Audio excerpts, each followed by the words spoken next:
चलो। कुबेर केसरी लाइव देख रहे मेरे फ्रेंड्स, आपको आज की शाम मुबारक। इस समय जो मैं लाइव हो रहा हूँ वो जो सरकारी स्कूलों के टीचर्स हैं, हेड टीचर्स हैं, CST हैं तथा प्राइवेट स्कूलों के मालिक हैं तथा प्रिंसिपल्स हैं, वो इस बात पर गौर करें कि सरकारी स्कूलों के विद्यार्थियों को, केवल सरकारी स्कूलों के, ना कि प्राइवेट, केवल सरकारी स्कूलों के विद्यार्थियों को बुक्स बांटने के लिए हमारे जिला फाइलका के डिप्टी कमिश्नर ने नए आदेश जारी किए हैं। उन आदेश के मुताबिक उन्होंने अपने आदेश में जो फाइलका के DOs हैं, सेकेंडरी हैं चाहे प्राइमरी हैं, उनको ये आदेश जारी किए हैं कि जो सरकारी स्कूल के विद्यार्थियों को बुक्स बांटनी है, उसके लिए जो जिस गाड़ी में बुक्स बांटी जानी है उस गाड़ी को सैनिटाइज किया जाना है। और जो बुक्स हैं, बुक्स को फॉगिंग करके 2 दिन के बाद, कहने का मतलब कि गाड़ी को सैनिटाइज करने के बाद और बुक्स को फॉगिंग करने के 2 दिन बाद ये किताबें बांटी जानी हैं। इसके अलावा जो ड्राइवर होगा गाड़ी का और जिस कर्मचारी ने या जिस टीचर ने इस बुक्स को डिस्ट्रीब्यूट करना है, उसे जिला फाइलका के हॉस्पिटल से मेडिकल चेकअप करवाना होगा।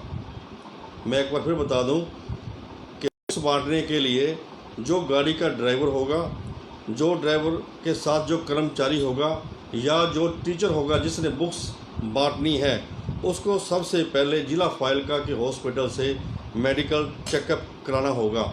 इसके अलावा जो अध्यापक या कर्मचारी ने बुक्स को डिस्ट्रीब्यूट करना है, उसे मास्क लाना जरूरी है, ग्लव्स पहनने जरूरी हैं, गाड़ी में सैनिटाइज़र रखना जरूरी है और सोशल डिस्टेंस का पालन करना जरूरी है।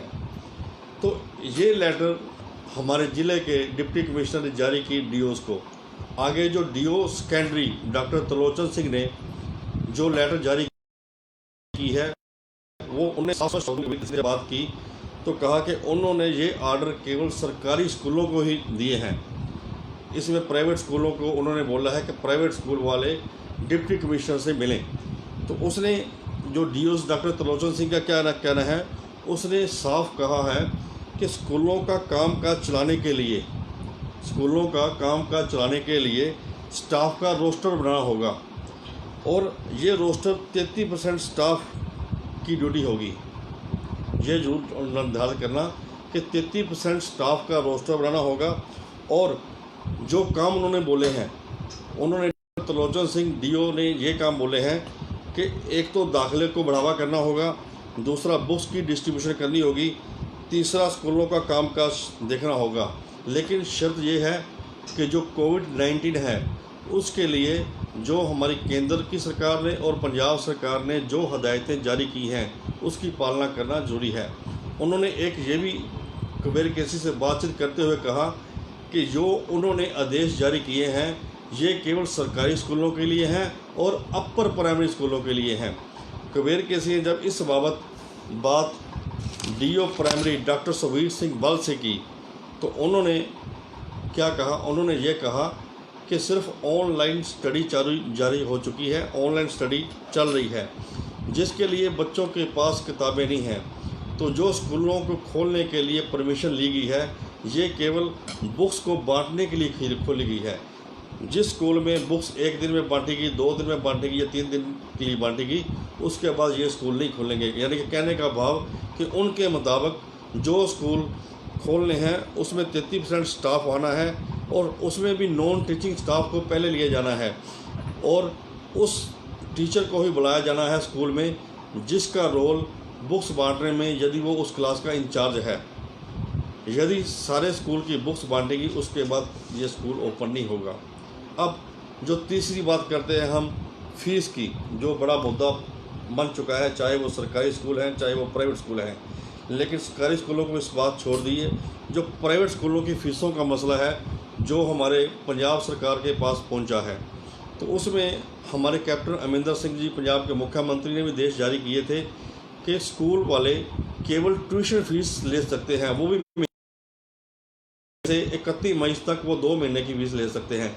लेकिन एक बात और है, आज भी जो हमारे एजुकेशन मिनिस्टर हैं मिस्टर सिंगला जी, उन्होंने भी यही बोला है कि ट्यूशन फीस ले सकते हैं, कोई बिल्डिंग फंड नहीं, कोई रीएडमिशन फीस नहीं, कुछ भी ले सकता। लेकिन एक सवाल मैं ये बात आपको करना चाहूँगा, जो हमारे कबीर केसरी लाइव में देख रहे हैं, कि पंजाब स्कूल एजुकेशन बोर्ड ने जो 10वीं और 12वीं कक्षा के विद्यार्थियों को प्रमोट किया है, तो क्या उन बच्चों को अभी पेपर पूरे नहीं हुए थे? 10वीं क्लास के बच्चों का केवल एक पेपर हुआ था और 12वीं कक्षा के बच्चों के 2 पेपर पेंडिंग है। पेपर लिए बिना ही उनको प्रमोट कर दिया गया। क्या ये जायज़ है? मेरे मुताबिक तो इसमें जो भी पेरेंट्स होते हैं, चाहे वो बच्चा होता है, वो गाइडेंस लेता है कि उसने 10वीं क्लास के बाद कौन सा विषय चुनना है, आर्ट्स चुनना है, मेडिकल चुनना है या नॉन मेडिकल चुनना है। वो क्या देखता है कि जो 10वीं क्लास का एनुअल रिजल्ट आता है सब्जेक्ट वाइज, उसके मुताबिक ये देखता है कि किस सब्जेक्ट में उनका बच्चा अच्छे अंक प्राप्त कर रहा है, उसी के मुताबिक वो मेडिकल चूज़ करता है या इंटर आर्ट्स चूज़ करता है या आर्ट्स चूज़ करता है। तो इसलिए जैसे CBSE बोर्ड ने 10वीं और 12वीं कक्षा के पेपर दोबारा लेने की डेट शीट जारी की है, तो पंजाब सरकार को भी इस बात पर पुनर्विचार करना चाहिए। तीसरा जो पॉइंट फीस का है, सरकार ने बोला है कि चाहे प्राइवेट स्कूल वाले हैं, उन्होंने बच्चे को प्रमोट कर दिया। जैसे कोई बच्चा 3री क्लास में पढ़ता है, उसको 4थी क्लास में प्रमोट कर दिया। तो एक अभिभावक ने मुझे अभी कोई फ़ोन पे बताया कि स्कूल की ओर से बच्चे के पेरेंट्स को फ़ोन आया कि बच्चे की ट्यूशन फ़ीस जमा कराई जाइए। उसने बोला मैंने स्कूल ही बदलना है, मेरे बच्चे स्कूल बदलना है, अब ये स्कूल मेरे से फ़ीस कैसे मांग सकता है जब मैंने दाखिला नहीं कराया। तो इन सभी बातों पर गौर कीजिए। जलालाबाद से पार्थ समदान के साथ मैं सजीव दुमड़ा, कबीर केसरी।